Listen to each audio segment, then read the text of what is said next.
All right, so the main topic of today's lesson is talking about properties of logarithms. So we already talked about in the last lesson what a log is. We know that if I got the log base 2 of 8, and that equals some number, the definition of a log is that we're putting in two numbers and we're trying to figure out the exponent. So we know that we're trying to figure out 2 to the x is 8.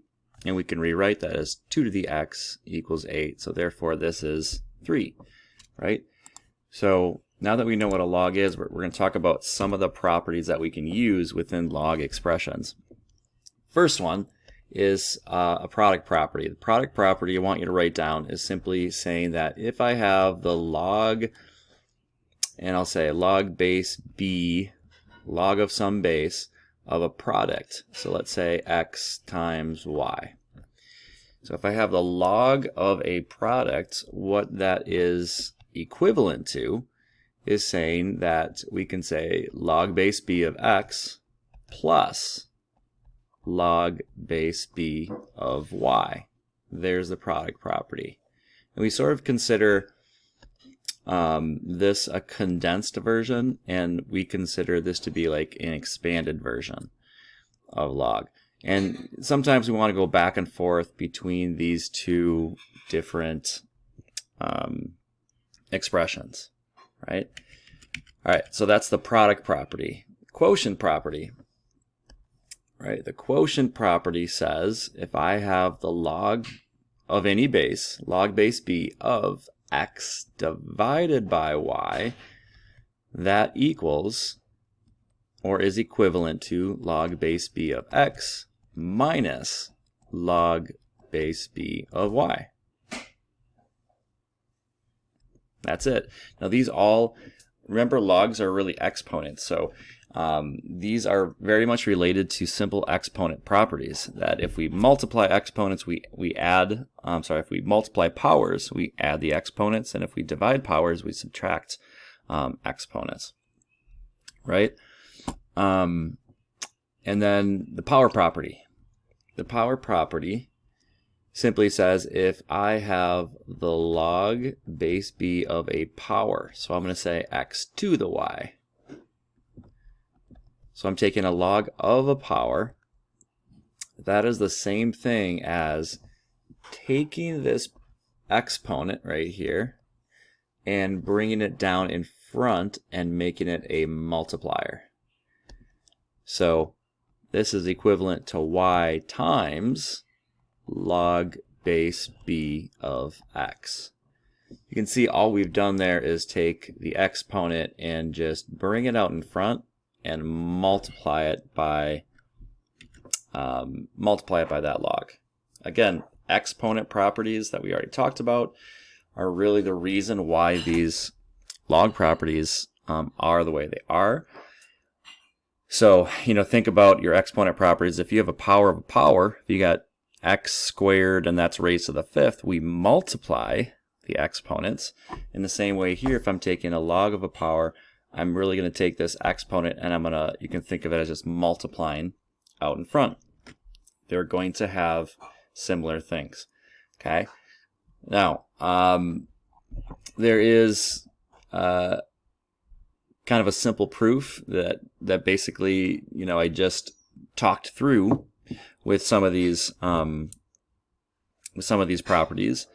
I'll talk about it more in class. You can simply look at the proof, and it really just kind of boils back down to exponent properties if you want. But I'll describe it and we can kind of go over it back in class. But there it is. This is just a simple proof of the product property, right? The product property. So, all right. Let's do example 1.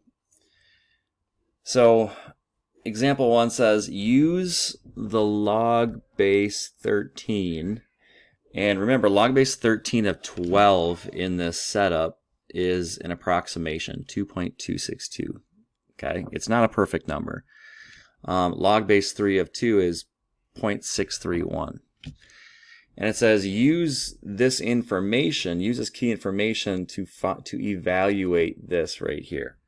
Okay, So we're assuming that we're trying to utilize these properties. We're not going to try to use, the calculator just to get a direct answer and sort of like cheat that way. We're trying to understand the properties and put this puzzle together, okay?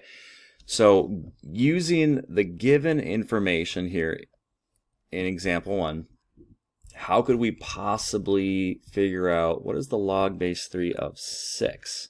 Okay, remember our givens, what they gave us in the problem, we have to use to kind of help us.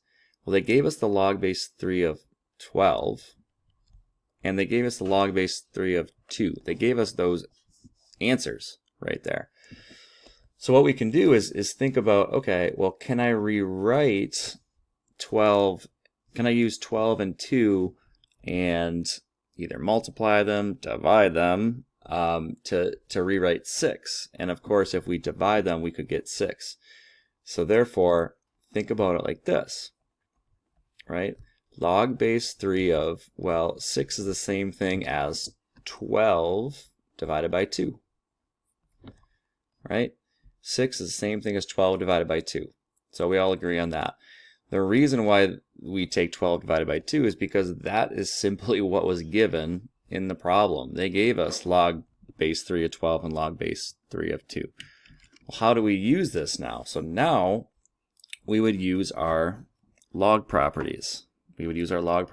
So how could we rewrite this, right? Given what I just showed you with those properties, this is a quotient property. Quotient property says that if I have a log of a quotient, that I can simply write it as a subtraction problem and just subtract the individual logs. So if we go back here, we could say, because of the quotient property, this is equal to the log base 3 of the top, 12, minus the log base 3 of the bottom, which is 2. And why is that important? Is because those are the given pieces of information right here. We're just utilizing what the problem gave us, right? And we know the log base 3 of 12. It's 2.262. So this is 2.262. And minus, what's the log base 3 of 2? Again, that's not a perfect number. So they had to, give it to us. 0.631,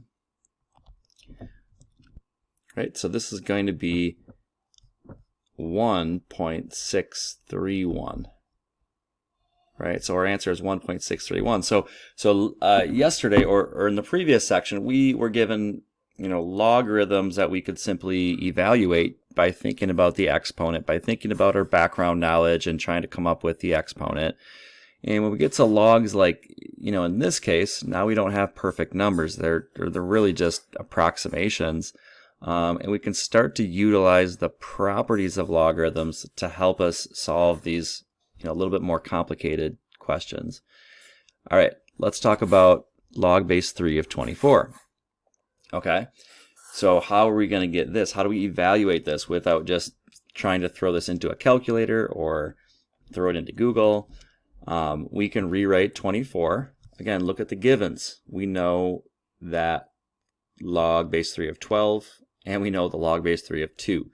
So we can rewrite this as log base 3 of 12 times 2, because we're going to utilize the givens, right? So now in the same way, we can expand this logarithm, rewrite this logarithm with the properties that we just learned. And so this would be product property.